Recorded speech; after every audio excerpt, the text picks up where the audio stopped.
튀어나와 있는 부분 보이시죠? 환자분은 그 즉시 정말 놀라웠는데 증상이 바로 사라졌다라고 얘기했습니다.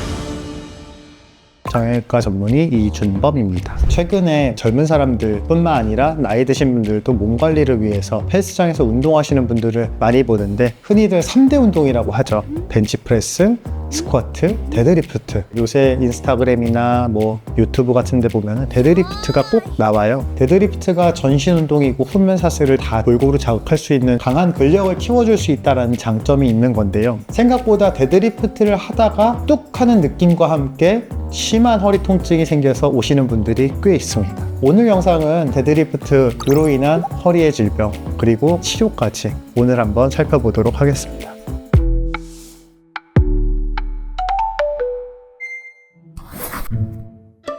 첫 번째 환자분은 27세 남자 환자분이시고 굉장히 젊고 체구가 굉장히 좋으셨어요. 그런데 그런 외적인 이미지와는 다르게 너무 당일날은 허리가 아파서 오도 가도 못하는 그런 표정을 지으시고 쩔쩔매시는 것들을 봤습니다. 환자분께 문진을 했을 때 운동 중에 갑자기 심한 통증을 느꼈다. 그래서 신체 검진을 하게 되는데요. 이렇게 똑바로 누운 상태에서 다리를 올리는 하지 직거상 검사를 할 때 다리로 가는 신경이 디스크에 눌리면서 생기는 방사통이 있습니다. 이것을 그 검사의 양성이라고 부릅니다. 네, 환자분께서는 양성 반응을 보이셨고 또 디스크 환자분들은 자세를 바꿀 때 굉장히 허리를 불편해 하시거든요. 왜냐하면 디스크는 허리뼈와 허리뼈를 연결해주는 하나의 인대 조직이라고 보시면 됩니다.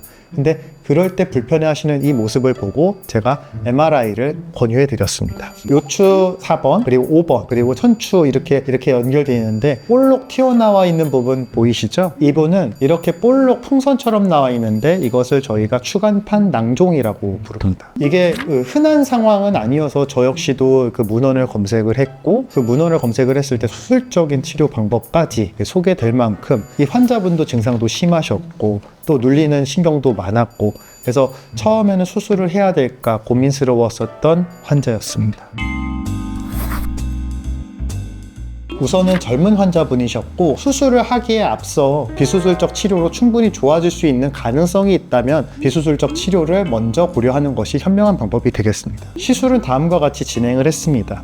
여기 엑스레이 사진을 보게 되면은 제가 요추 5번과 천추 1번 사이에 바늘을 넣고 조영제가 흘러 들어간 위치를 확인하고 척추관 내에서 이 풍선과 같은 조직을 찾아내야 되는데 이 풍선과 같은 조직은 제가 시술 전에 MRI를 가지고 몇 도에 얼마큼을 바늘을 삽입을 하면은 들어가겠구나를 계산을 했습니다. 추간판 낭종에 진입을 하였을 때 주사기에서 혈액 성분이 빨려나간 것을 확인하였고 이게 제대로 들어갔구나. 그리고 이 두 번째 사진에서 보이시는 것과 같이 동그랗게 조영제가 예쁘게 들어간 걸 확인하실 수 있었을 텐데요. 환자분은 그 즉시 정말 놀라웠는데 주사약을 삽입을 한 이후에 증상이 바로 사라졌다라고 얘기했습니다. 마지막 사진 보시면은 이 바늘을 삽입을 하고 추간판 낭종에서 충분히 체액을 뽑아낸 뒤에 사진인데 조영제를 넣어도 추간판 낭종이 보이질 않았죠. 환자분은 증상이 바로 좋아졌다라고 얘기하셨습니다. 따끔한 정도, 우리가 평소에 맞는 주사 따끔한 정도인데 허리에 맞는 주사는 허리가 생각보다 예민한 조직이 아니기 때문에 둔턱한 느낌이 좀 들어갑니다. 다만 저희가 주사를 신경관 내로 진입을 했을 때 주사 바늘 자체를 저희가 보면서 하는 게 아니기 때문에 때로는 신경 조직을 건드리는 경우가 있어요. 이때는 환자분들이 굉장히 다리로 날카로운 통증을 느끼게 되는데 그거를 제가 시술을 하면서 여쭤보면서 조심스럽게 합니다. 그래서 제가 하는 수술은 굉장히 환자분들하고 대화가 많기 때문에 시술 도중에 생기는 그런 날카로운 통증이나 그런 합병증률은 그렇게 높지 않을 거라고 생각이 됩니다. 디스크가 터지고 그 터진 부분에서 풍선처럼 이렇게 조직이 새어나왔습니다. 하지만 이 풍선은 저희가 해결했지만 디스크 터진 부분이 아직은 나은 시기가 아니기 때문에 이 부분을 통해서 다시 수액이 빠져나오는 재발성 디스크가 있을 수 있습니다 라고 말씀을 드렸는데요. 최근에 전화를 해봤을 때 아주 잘 지내신다라고 얘기를 들었습니다. 이 디스크가 아무는 데까지는 어떤 수술을 하던 시술을 하던 시간이 걸리는 문제이기 때문에 재발되지 않게 내 몸을 잘 지켜내는 것, 이것이 되게 중요한 시술 후 치료가 되겠습니다. 주사 치료로는 통증이 경감됐으면 추가적인 주사 치료는 필요 없다라고 생각이 됩니다. 다만 앞에서 말씀드렸던 것처럼 디스크가 재발이 돼서 이전과 같은 비슷한 통증이 다시 심하게 나타났다라고 한다면 다시 한번 MRI를 찍어봐서 정확하게 지금 상태가 어떤지를 다시 접근하는 것이 좋겠고, 그거에 맞게, 그 상황에 맞게 수술적 치료 내지는 비수술적 치료를 선택을 하는 것이 중요한 방법이 될 거다라고 생각이 듭니다. 수술이 필요한 경우는 저는 단언컨대 디스크 조직이 많이 나와서 신경을 많이 누르고 그러면서 신경의 기능이 떨어지는, 즉 하지의 감각이 이상하거나 하지의 운동성이 떨어지거나, 그리고 방광이나 소변 실금, 대변 실금 같이 골반의 기능이 떨어지는 그런 위급한 상황일 때는 반드시 수술적 치료를 하여야 됩니다. 저는 환자분들께 꼭 운동을 그렇게 심하게 하실 건가요?를 물어봅니다. 운동선수들이 운동을 하는 것은 생업을 위해서, 그리고 본인의 기록을 위해서 하는 거지만 일반인들이 운동을 하는 것은 사실은 건강을 위해서거든요.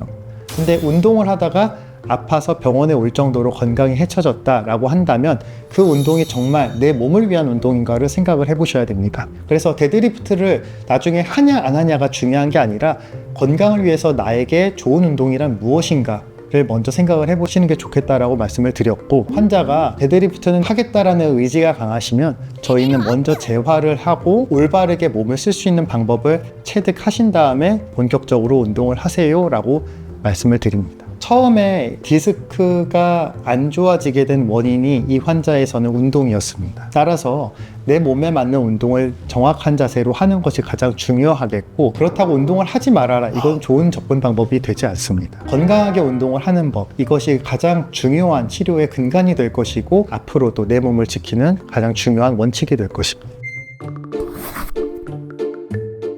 집에서 할 수 있는 허리가 갑작스럽게 아팠을 때 하는 동작은 안 아픈 자세를 취해서 그냥 똑바로 누워 계시는 것을 추천하는데요. 이때는 허리가 펴지기 위해서는 무릎을 살짝 세워서 구부린 자세로 누워 계시는 것이 좋겠습니다. 허리가 삐끗하셨을 땐 대부분이 근육하고 근막의 문제일 가능성이 높습니다. 근데 근육하고 근막이 긴장이 됐을 때는 냉찜질을 하기보다는 온찜질을 하면서 천천히 그 열의 기운으로 근육하고 근막이 이완되는 것을 처음에 해주시는 것이 응급처치의 좋은 방법이라고 생각이 됩니다. 처음에는 아프면 저도 파스랑 소염제로 버텨요. 저 역시 계속 아픈 사람이기 때문에 그거는 우리나라 사람이면 다 해볼 수 있는 거지만, 그런 방법을 했는데도 불구하고 한 달 이상 아픈 허리, 그리고 극심한 통증이 있고 마비가 있는 상황이라면은 그 즉시 병원에 오셔서 정확한 검사를 바탕으로 한 치료 방법의 선택을 하시는 것이 내 몸을 위한 방법이다 라고 알고 계셨으면 좋겠습니다. 운동은 건강에 참 좋습니다. 하지만 과유불급, 너무 과한 것은 내 몸에 결코 좋지는 않습니다. 자기 몸에 맞는 운동 습관, 이것이 내 몸을 지키는 첫 단추가 될 것입니다. 그래서 제가 저는 저도 운동을 많이 해본 사람인데요, 이래봐도